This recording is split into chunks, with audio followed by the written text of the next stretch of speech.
Praise the Lord. இன்றைக்கு daily dose of divine சேனல்ல ஏசாயா 15ஆம் அதிகாரம் வாசிக்க போகிறோம்.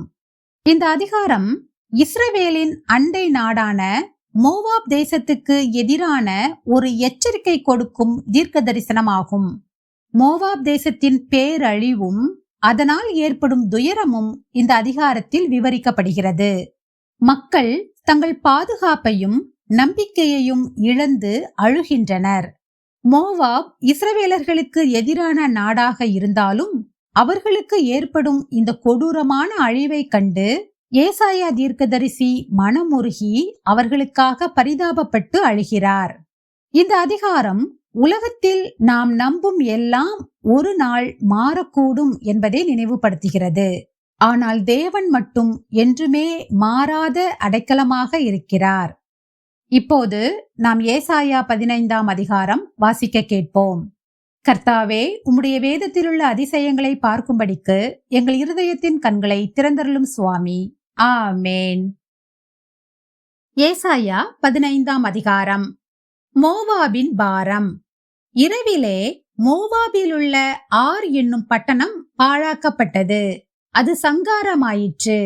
இரவிலே மோவாபிலுள்ள கீர் என்னும் பட்டணம் பாழாக்கப்பட்டது, அது சங்காரமாயிற்று.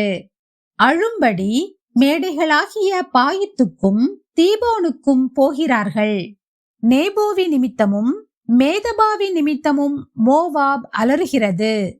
அவர்களுடைய தலைகளெல்லாம் மொட்டையடித்திருக்கும், தாடிகளெல்லாம் கத்திரித்திருக்கும். அதன் வீதிகளில் இரட்டை கட்டிக்கொண்டு எல்லாரும் அதன் வீடுகள் மேலும் அதன் தெருக்களிலும் அலறி அழுது கொண்டிருக்கிறார்கள். எஸ்போன் ஊராரும் எலேயாலே ஊராரும் கூக்குரலிடுகிறார்கள். அவர்கள் சத்தம் யாகாஸ் மட்டும் கேட்கப்படுகிறது. ஆகையால் மோவாபின் ஆயுதபாணிகள் கதறுகிறார்கள். அவனவனுடைய ஆத்துமா அவனவனில் கிலேசப்படுகிறது. என் இருதயம் மோவாபி நிமித்தம் ஓலமிடுகிறது.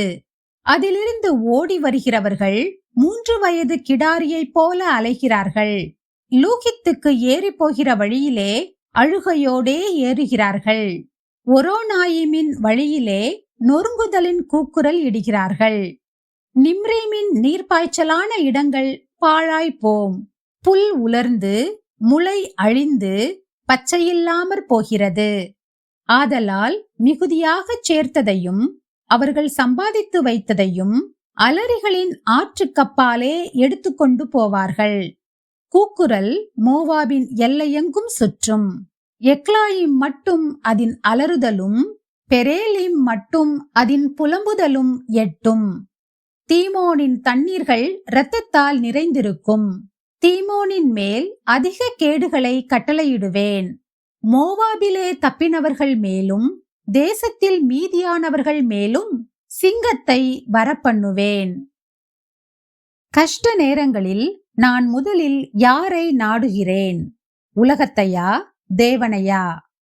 நாம் ஜெபிப்போம். அன்புள்ள இயேசு சுவாமி, இந்த அருமையான காலை வேளையை தந்ததற்காக உமக்கு நன்றி ஏசப்பா.